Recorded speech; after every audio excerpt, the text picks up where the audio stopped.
Caring makes you weak. Now, I know what you're thinking. You're sitting there, maybe feeling a little uncomfortable, maybe even a little angry. How can he say that? You might be wondering, is not caring what makes us human? Have you ever cared so much about something or someone that it paralyzed you? Have you ever been so invested in an outcome that you could not think straight? That's what I'm talking about. That's the kind of caring that makes you weak. I'm not here to tell you to stop caring altogether. Oh no, that's not it at all. I'm here to help you understand the difference between caring that empowers you and caring that cripples you. Because my friends, there is a difference, and it's as wide as the Grand Canyon. When I say caring makes you weak, I'm talking about a specific kind of caring. It's the kind that keeps you up at night worrying about things you cannot control. It's the kind that makes you sacrifice your own well-being for others who may not even appreciate it. It's the kind that makes you lose sight of your own goals and dreams because you are too busy trying to please everyone else. That kind of caring, it's a trap, it's quicksand. And the more you struggle against it, the deeper you sink. There's another kind of caring, a kind that makes you strong, a kind that propels you forward instead of holding you back. And that's what we are going to talk about today. Let me tell you a story. There was once a young man who cared deeply about his family business. He worked day and night, pouring his heart and soul into every aspect of the company. He cared so much that he neglected his health, his relationships, and his personal growth. He thought he was being strong, being responsible, but in reality, he was making himself weak. One day, he collapsed from exhaustion. And as he lay in that hospital bed, he had an epiphany. He realized that by caring so much about one thing, he had made himself vulnerable. He had put all his eggs in one basket, and now that basket was crushing him. That's when he learned the truth. Caring makes you weak when it's not balanced with self-care and perspective. Now, I can hear some of you thinking, but is not it selfish to put yourself first? And to that I say, is it selfish for a tree to grow deep roots? Is it selfish for an airplane to secure its own oxygen mask before helping others? Of course not. It's necessary. It's survival. When you care about yourself first, your health, your growth, your peace of mind, you become stronger. And when you are stronger, you are in a much better position to care for others. It's like compound interest for your soul. The more you invest in yourself, the more you have to give to others. But dig deeper into this idea of caring that makes you weak. It often starts with good intentions. You want to be a good person, you want to help, you want to make a difference. These are all noble goals. But somewhere along the way, things get twisted. You start taking on other people's problems as if they were your own. You begin to feel responsible for everyone else's happiness. You sacrifice your own needs and desires because you think that's what it means to care. And before you know it, you are exhausted. You are resentful. You are weak. Not because you cared, but because you cared in the wrong way. So how do we fix this? How do we care without becoming weak? Well, it starts with understanding that true strength comes from balance. Imagine you are on a seesaw. On one side is caring for others, and on the other side is caring for yourself. If you put all your weight on caring for others, what happens? The seesaw tips and you go crashing to the ground. But if you balance it just right, you can enjoy the ride and even lift others up with you. Balance. It's not about not caring. It's about caring smart.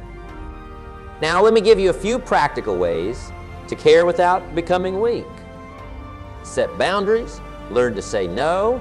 Understand that you cannot be all things to all people. It's okay to have limits. In fact, it's necessary. Prioritize self-care. And I'm not just talking about bubble baths and massages, although those are nice. I'm talking about real, deep self-care, taking care of your health, nurturing your mind, feeding your soul. Because when you are running on empty, you've got nothing left to give. Practice detachment. This does not mean you do not care. It means you care without getting entangled. You offer support without taking on the burden. You give advice without feeling responsible for the outcome. Focus on what you can control. So much of our energy is wasted on things we cannot change. The weather, other people's opinions, the past, let it go. Put your caring energy into the things you can actually influence. Cultivate resilience. Life is going to throw curveballs at you. People you care about will disappoint you. Plans will fall through. But if you are resilient, if you've built up your inner strength, you can weather these storms without being knocked down. Now, I want you to think about someone you admire. Someone who seems to have it all together. Someone who manages to care deeply while still maintaining their own strength and identity. What do they do differently? I'll tell you, they've mastered this balance we are talking about. They know how to give without depleting themselves. They know how to support others without taking on their burdens. They know how to care deeply while still maintaining healthy boundaries. You can be like that too. You have that potential within you, but it takes work. It takes practice. It takes a willingness to sometimes put yourself first, even when it feels uncomfortable. Because that's often what keeps us trapped in this cycle of weak caring. We feel guilty for taking care of ourselves. We feel guilty for saying no. We feel guilty for not solving everyone else's problems. But guilt is a liar. Guilt tells you that you are being selfish when you are really being smart. Guilt tells you that you are not doing enough when you are already doing more than your fair share. Do not listen to guilt. Listen to wisdom. And wisdom says that the strongest, most effective caregivers are the ones who know how to care for themselves. Now, I want you to imagine for a moment what your life would look like if you mastered this balance. If you learned to care without becoming weak. Maybe you would have more energy. Maybe you would feel more fulfilled. Maybe you would actually be able to make a bigger impact because you are coming from a place of strength rather than depletion. Sounds pretty good, does not it? Well, let me tell you, it's possible. It's more than possible. It's necessary. The world needs people who care, but it needs people who care from a place of strength, not weakness. It needs people who can stand firm in their own power while still extending a hand to others. That's the kind of caring that changes lives. That's the kind of caring that moves mountains. That's the kind of caring that makes a real difference. So how do we get there? How do we transform our caring from a source of weakness to a source of strength? It starts with awareness. It starts with recognizing when we are falling into those old patterns of weak caring. You know the signs? Feeling overwhelmed, feeling resentful, feeling like you are always giving and never receiving. When you notice these signs, that's your cue to step back and reassess. Ask yourself, am I caring in a way that empowers me or in a way that depletes me? Am I maintaining a healthy balance or am I tipping the scales too far in one direction? These questions are not always easy to answer. Sometimes we are so deep in the habit of weak caring that we cannot even see it. That's why it's important to have people in your life who can give you honest feedback. People who can lovingly point out when you are sacrificing too much of yourself. But awareness is just the first step. The next step is action. And that's where many people get stuck. They know they need to change, but they do not know how. Or they're afraid of what might happen if they start putting themselves first. The world will not fall apart if you start taking care of yourself. In fact, it might just get a little bit better. Because when you are stronger, when you are more balanced, you have so much more to give. So what does this action look like? It might mean learning to say no to requests that drain you. It might mean setting aside time each day for your own personal growth and development. It might mean having difficult conversations with people who are used to you always putting their needs first. These actions are not always easy. They might feel uncomfortable at first. You might worry that people will not like you as much if you start setting boundaries. But here's the truth.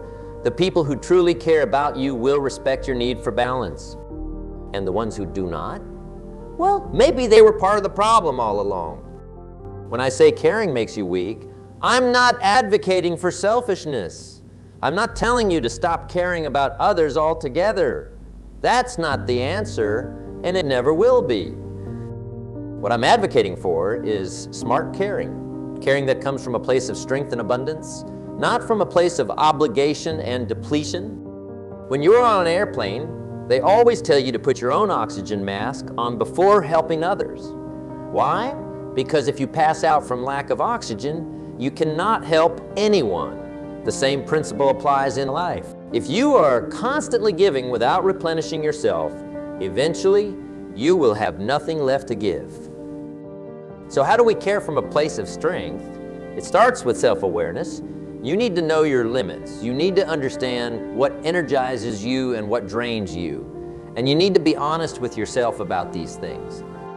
If helping at the local soup kitchen once a week fills you up and makes you feel connected to your community, that's great. Keep doing it. But if you find yourself dreading it, if it leaves you feeling depleted and resentful, then it's time to reassess. Maybe you need to reduce your commitment. Maybe you need to find a different way to contribute. Or maybe you just need to give yourself permission to take a break. The key is to listen to yourself, to pay attention to how you feel, not just in the moment, but in the hours and days that follow. Because caring that makes you strong should leave you feeling energized and fulfilled, not drained and resentful. Boundaries are crucial when it comes to caring without becoming weak. Boundaries are like fences. They define where you end and where others begin. They protect your energy, your time, and your emotional well-being. And contrary to what some might think, having strong boundaries does not mean you care less. It means you care more effectively. When you have clear boundaries, you're able to show up fully for the things and people you care about. You are not spread thin trying to be everything to everyone. Instead, you are focused and intentional with your caring. So how do you set boundaries? It starts with knowing what you are willing to do and what you are not willing to do. It means being clear about your limits and communicating them to others. For example, maybe you are willing to listen to a friend's problems, but you are not willing to solve them for them. Maybe you are willing to help your siblings financially in an emergency, but you are not willing to support them indefinitely. These boundaries might feel uncomfortable at first, especially if you are used to always saying yes. But remember, every time you say no to something that drains you, you are saying yes to something that strengthens you. Many of us are much harder on ourselves than we are on others. We beat ourselves up for not doing enough, for not caring enough, for not being perfect. But this self-criticism does not make us better caregivers. In fact, it does the opposite. It weakens us. Self-compassion, on the other hand, makes us stronger. It allows us to acknowledge our limitations without shame. It gives us the courage to take care of ourselves without guilt. And it helps us bounce back when we inevitably make mistakes. So how do we cultivate self-compassion? It starts with treating yourself with the same kindness and understanding that you would offer to a good friend. When you are feeling overwhelmed or like you've fallen short, ask yourself, what would I say to a friend in this situation? Then, say those words to yourself. Remember, you are human. You are not meant to be perfect. You are meant to be real, with all the messiness and imperfection that comes with it. And that's okay. In fact, it's more than okay. It's beautiful. Many of us are great at giving. We will bend over backwards to help others, to support them, to be there for them. But when it comes to receiving help or support ourselves, that's where we struggle. We might feel like we are being a burden. We might worry that accepting help makes us weak or needy. Receiving is just as important as giving when it comes to balanced, healthy caring. When you allow others to care for you, you are not just benefiting yourself. You are giving them the opportunity to experience the joy of giving. You are strengthening your relationships through mutual support, and you are modeling healthy behavior for others. So the next time someone offers to help you, try saying yes, even if it feels uncomfortable, even if you think you can handle it on your own. Because sometimes the strongest thing you can do is allow yourself to be cared for. Now, I want to address something that might be on some of your minds. You might be thinking, but what about selflessness? Is not that a virtue? Are not we supposed to put others before ourselves? It's a great question, and it gets to the heart of what we're talking about today. Yes, selflessness can be a beautiful thing, but true selflessness does not mean sacrificing yourself to the point of depletion. It means giving from your overflow. If you have a cup of water and you are constantly pouring it out for others without ever refilling it, eventually you will run dry. But if you keep your cup full, you can pour out for others endlessly without ever running out yourself. That's what we are aiming for here. We want to care in a way that keeps our own cup full, so we always have something to give. So how do we do that? How do we keep our cup full? It's different for everyone, but it often involves things like taking time for self-reflection and personal growth, engaging in activities that bring you joy and fulfillment, nurturing relationships that uplift and support you, taking care of your physical health through good nutrition, exercise, and rest. Continually learning and expanding your mind, connecting with something greater than yourself, whether that's through spirituality, nature, or a cause you believe in. When you prioritize these things, you are not being selfish. You are ensuring that you have the strength and resources to care effectively for others. Sometimes the strongest, most caring thing you can do is to let go. Let go of trying to control outcomes. Let go of feeling responsible for other people's choices. Let go of relationships that consistently drain you without giving anything in return. Letting go does not mean you stop caring. It means you care enough about yourself and the other person to allow natural consequences to unfold. It means you trust in the process of life and growth even when it's uncomfortable. This kind of letting go requires strength. It requires faith. And yes, it requires care for the long-term well-being of everyone involved, including yourself. So the next time you find yourself holding on too tightly, ask yourself, what would happen if I let go? What could I learn? What could the other person learn? Sometimes the most caring thing you can do is to step back and allow growth to happen. You see, many of us fall into the trap of thinking that caring is something that happens to us. We feel obligated to care. We think we have no choice but to take on other people's burdens. Caring is a choice, and it's a choice you get to make every single day. You get to choose who you care about and how much energy you invest in that caring. You get to choose what causes matter to you and how you want to contribute. You get to choose when to step in and when to step back. This does not mean you stop caring altogether. It means you become intentional about your caring. You align your caring with your values, your strengths, and your capacity. When you approach caring as a choice rather than an obligation, something magical happens. You start to feel empowered rather than drained. You start to see opportunities rather than burdens. You start to recognize that your caring has impact, that it matters. And when you care from this place of choice and empowerment, you become a force to be reckoned with. Think about the people who have made the biggest difference in your life. Chances are, they weren't people who cared out of obligation. They were people who chose to care, who invested their energy intentionally. That's the kind of caring we are aiming for here. When you care without becoming weak, you need to be resilient.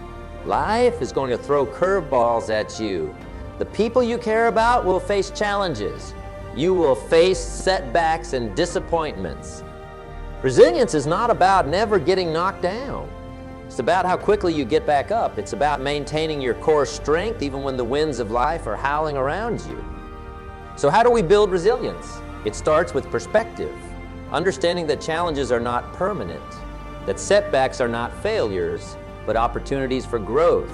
It involves cultivating a growth mindset where you see every experience, good or bad, as a chance to learn and become stronger. Resilience also comes from having a strong support system. Remember, caring without becoming weak does not mean you never need help. It means you are strong enough to ask for it when you do. Surround yourself with people who uplift you, who challenge you to grow, who support you when times are tough. And resilience comes from practice. Every time you face a challenge and come out the other side, You are building your resilience muscle. So do not shy away from difficulties. Embrace them as opportunities to grow stronger. Now let's address something that often gets overlooked when we talk about caring. The importance of boundaries. We touched on this earlier, but it's worth diving deeper. Boundaries are not walls. They're not meant to keep people out. They're guidelines that define where you end and others begin. They're tools that help you care effectively without losing yourself in the process. Setting boundaries might feel selfish at first, especially if you are used to always putting others first. But here's the truth. Boundaries are acts of self-care that allow you to show up more fully for others. When you have clear boundaries, you are able to give from a place of abundance rather than scarcity. You are able to say yes to the things that truly matter because you've learned to say no to the things that do not. So how do you set effective boundaries? Start by getting clear on your values and priorities. What's non-negotiable for you? What are you willing to compromise on? Once you have clarity on these things, communicate them clearly and consistently to others. Remember, you do not need to justify your boundaries. No is a complete sentence. And while some people might push back at first, those who truly care about you will respect your boundaries. Self-awareness is like a superpower when it comes to caring effectively. It's about understanding your own emotions, motivations, and patterns. It's about recognizing when you're slipping into old habits of weak caring and having the tools to course. Developing self-awareness takes time and practice. It involves regularly checking in with yourself. How are you feeling? What's driving your actions?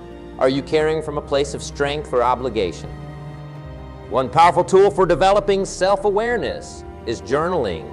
Take a few minutes each day to write down your thoughts and feelings.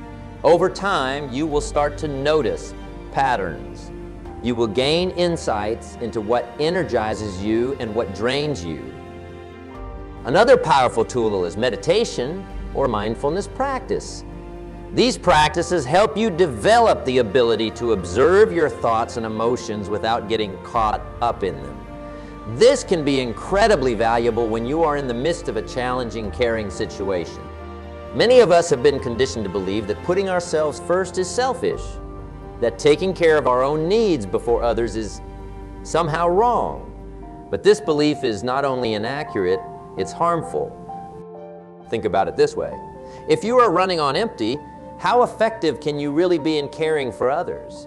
If you are constantly sacrificing your own well-being, how sustainable is your caring? True, selfishness is caring only about yourself to the exclusion of others. What we are talking about here is self-care, which is fundamentally different. Self-care is about maintaining your own well-being so that you can show up fully for others and for your own life. It's like the oxygen mask analogy we mentioned earlier. You put your own mask on first, not because you are selfish, but because it allows you to help others more effectively. So the next time you feel guilty for taking care of yourself, remember, self-care is not selfish. It's necessary. It's what allows you to care deeply and effectively without becoming weak. Emotional intelligence is the ability to recognize, understand, and manage your own emotions as well as the emotions of others. And let me tell you, it's a game changer when it comes to caring effectively. When you have high emotional intelligence, you are able to navigate complex emotional situations without getting swept away by them. You are able to offer support without taking on other people's emotional burdens as your own. So how do you develop emotional intelligence? It starts with self-awareness, which we've already talked about, but it also involves practicing empathy, the ability to understand and share the feelings of another. Empathy does not mean you have to feel exactly what the other person is feeling. It means you are able to recognize and acknowledge their emotions without being overwhelmed by them. Another key aspect of emotional intelligence is emotional regulation, the ability to manage your own emotions effectively. This does not mean suppressing your emotions. It means being able to experience them fully without being controlled by them. When you combine self-awareness, empathy, and emotional regulation, You become a powerhouse of caring. You are able to connect deeply with others while maintaining your own emotional balance. This compassion fatigue is what happens when you care so much. For so long that you become emotionally exhausted. It's common among people in caring professions, but it can happen to anyone who cares deeply about others or causes. The irony of compassion fatigue is that it can make you less effective at caring. You might find yourself becoming numb, detached, or even resentful towards the people or causes you once cared about deeply. Compassion fatigue is not inevitable. It's not the natural result of caring deeply. It's what happens when we care in ways that deplete us rather than strengthen us. So how do we prevent compassion fatigue? By practicing what some call compassion satisfaction. This involves finding joy and fulfillment in the act of caring rather than solely focusing on outcomes. It means celebrating small victories, acknowledging the positive impact you are making, even if you cannot solve every problem. It means finding ways to recharge and renew your compassion regularly. Remember, caring is not a finite resource that gets used up. When done right, it's renewable energy that can sustain you and those around you indefinitely. It's easy to get caught up in the immediate challenges and struggles of caring, to feel overwhelmed by the needs around us. But maintaining a broader perspective can help us care more effectively without becoming depleted. This might mean zooming out and looking at the bigger picture, remembering that every act of care, no matter how small, contributes to a larger tapestry of compassion and connection in the world. It might mean taking the long view, understanding that change and growth often happen slowly, over time, that the seeds of care we plant today might not bloom until far into the future. And it might mean shifting our focus from problems to possibilities. Instead of getting overwhelmed by what's wrong, we can choose to focus on what could be right, on the potential for positive change and growth. This shift in perspective does not mean we ignore problems or challenges. It means we approach them with hope and creativity rather than despair and exhaustion. Many of us second-guess ourselves when it comes to caring. We worry that we are not doing enough or that we are doing too much. We question our motivations and our impact. You are the expert on your own capacity to care. You know better than anyone else what you are capable of, what energizes you and what depletes you. Developing self-trust means learning to listen to your own inner wisdom. It means honoring your instincts and intuitions about how and when to care. This does not mean you never seek advice or input from others, but it does mean that ultimately you trust yourself to make the right decisions about your caring. When you trust yourself, you are able to care more confidently and effectively. You are able to set boundaries without guilt. You are able to give generously without fear of burnout. So how do we develop self-trust? It starts with paying attention to your own experiences. Notice what happens when you follow your instincts versus when you override them. Learn from both your successes and your mistakes.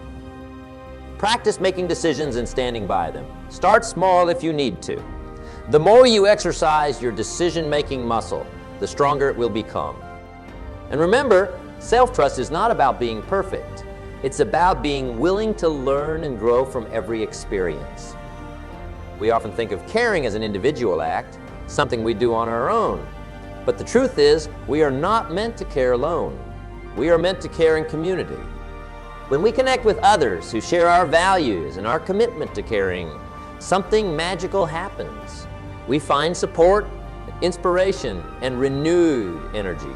We are reminded that we are not alone in our efforts to make a difference. Being part of a caring community does not mean you all have to care about the same things in the same ways. It means you support each other in your individual caring journeys. You celebrate each other's successes. You offer comfort and encouragement during challenging times. So how do we build or find these caring communities? It might mean connecting with others who share your passions or causes. It might mean forming a support group with others who are navigating similar caring challenges. It might even mean creating your own community, starting a group or initiative that brings together like-minded individuals who want to make a difference. Remember, caring in community does not mean you lose your individuality. It means you gain strength, support, and perspective that can help you care more effectively without becoming weak. Many of us have been taught that true caring is selfless, that we should give without expecting anything in return. And while there's beauty in unconditional giving, this belief can lead us down the path of weak caring if we are not careful. The truth is, healthy caring involves a balance of giving and receiving. It's not about keeping score or expecting a direct return on your investment. It's about recognizing that energy needs to flow both ways for any relationship or system to be sustainable. This might mean being open to receiving care from others when you need it. It might mean setting up systems of mutual support where everyone contributes and everyone benefits. It might even mean recognizing the indirect ways you benefit from your acts of caring. The sense of purpose, the connections you form, the personal growth you experience. Remember, reciprocity in caring does not diminish the value or sincerity of your care. If anything, it enhances it by making it more sustainable and authentic. Caring effectively is not a destination you reach once and then you are done. It's an ongoing journey of learning, adapting, and evolving. The world is constantly changing.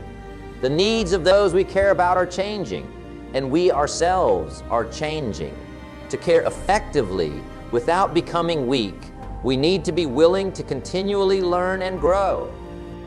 This might mean seeking out new knowledge and skills related to your areas of caring. It might mean being open to feedback and willing to adjust your approach when needed. It might mean exploring new ways of caring or even discovering new areas where your care is needed. It might mean learning more about yourself, your strengths, your limitations, your patterns. Remember, every experience, whether it feels like a success or a failure, is an opportunity to learn and grow.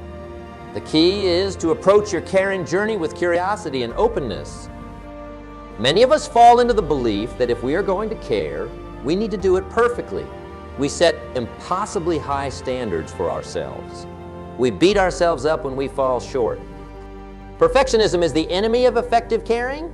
It leads to burnout, disappointment, and ultimately, weak caring. Perfect caring does not exist. What exists is real, messy, imperfect human caring. And that's beautiful, that's powerful. When we let go of the need to be perfect, we free ourselves to care more authentically and effectively. We are able to take risks, to try new things, to learn from our mistakes. So the next time you find yourself striving for perfection in your caring, take a step back. Remind yourself that your best is enough, that imperfect action is better than perfect inaction. We often focus so much on the challenges and struggles of caring that we forget to celebrate our successes, no matter how small they might seem. Celebration is not frivolous. It's not a waste of time or energy. It's a vital part of sustainable, effective caring. When we celebrate our caring efforts and their impacts, we renew our energy. We remind ourselves why we care in the first place. We strengthen our resilience for future challenges. Celebration does not have to be grand or elaborate. It might be as simple as taking a moment to acknowledge a small victory. It might be sharing your success with a supportive friend or community. It might even be celebrating the mere fact that you showed up, that you tried, regardless of the outcome. Remember, every act of care, no matter how small, is worth celebrating, because every act of care contributes to making the world a little bit better. Caring effectively without becoming weak requires us to be flexible, to be willing to adapt our approach based on changing circumstances, new information, or feedback. This might mean being open to new ways of caring. It might mean recognizing when our current approach is not working and being willing to try something different. It might even mean being flexible in our definition of what caring looks like.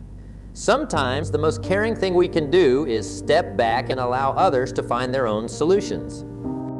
Flexibility in caring does not mean we abandon our values or our commitments.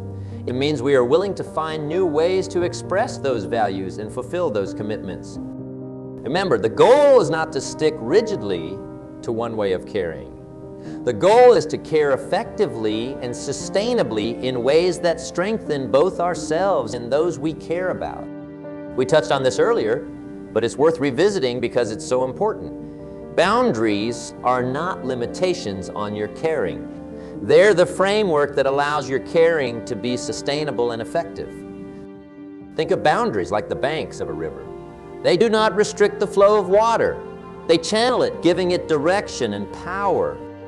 In the same way, boundaries channel your caring energy. They help you focus your efforts where they will be most effective. They protect you from overextending yourself or being taken advantage of. Setting and maintaining boundaries takes practice. It might feel uncomfortable at first, especially if you are used to saying yes to every request for help. But remember, every time you say no to something that drains you, you are saying yes to something that energizes you. Every boundary you set is an act of self-care that allows you to show up more fully for the things and people you truly care about. Many of us want our caring to have a big impact. We want to solve big problems, to make significant changes. And while these are noble goals, they can sometimes lead us down the path of weak caring if we are not careful. Sustainable impact is about consistent, ongoing efforts rather than grand, one-time gestures. It's about creating ripple effects that continue long after our initial act of care. This might mean focusing on small, consistent actions rather than trying to do everything at once. It might mean investing in long-term solutions rather than quick fixes. It might even mean shifting our focus from outcomes to processes. Instead of fixating on specific results, we can focus on creating systems and environments that foster ongoing positive change. Remember, sustainable impact is not about being a superhero.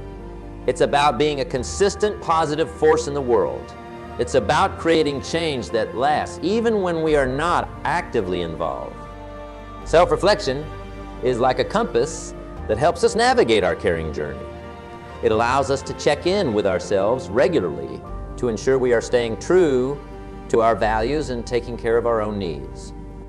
This might involve setting aside time each day or week for quiet contemplation.